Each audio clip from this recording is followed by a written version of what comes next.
More to one of our top stories now. The Australian government has mentioned its concerns to China about the short notice Beijing gave to its recent military drills. Foreign Minister Penny Wong has raised the drills with her Chinese counterpart on the sidelines of the G20 meeting. For more, let's bring in Director of Strategic Analysis Australia, Michael Shoebridge. Michael, it's important to stress here that no international law has been broken. No, but that doesn't mean this wasn't a deliberately provocative act directed by Beijing and conducted by their Navy. They knew that they would divert civilian aircraft and cause concern, and they gave very little notice. It was a deliberately provocative act saying, we have the means to reach right into your backyard.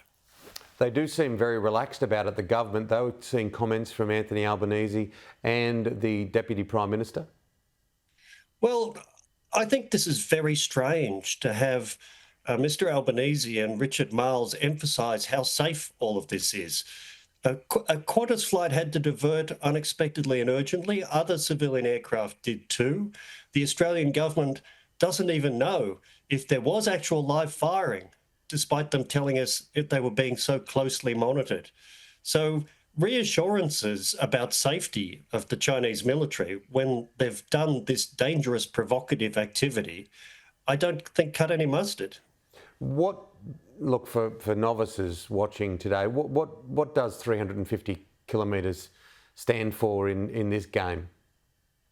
Well, that's very close. But more importantly, the live firing exercise meant that civilian aircraft operating at normal operating altitudes, about 30,000 feet, were at risk. And the late notice and lack of transparency is alarming. So the Chinese military has no reason to do live firing drills between Australia and New Zealand except to be provocative. More broadly, just speaking about the Australian Defence Force while I've got you on, how well placed do you think we are at the moment in security? We are behind the curve. The Australian taxpayer is getting appalling value for money for $55 billion in annual expenditure. Our military is getting weaker, not stronger, over this next 10 years. And the Defence Organisation seems almost happy about that.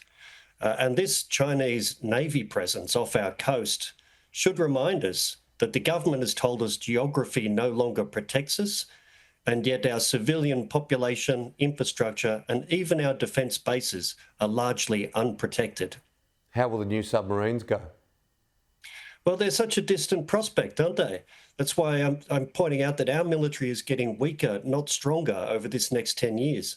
Best case, it's 2032 when one Virginia-class submarine has an Australian flag on it, and it takes 30 years to get 8. So this is not timely action making our military stronger. That's what we need. Michael, thanks for coming on the show at short notice. Appreciate it.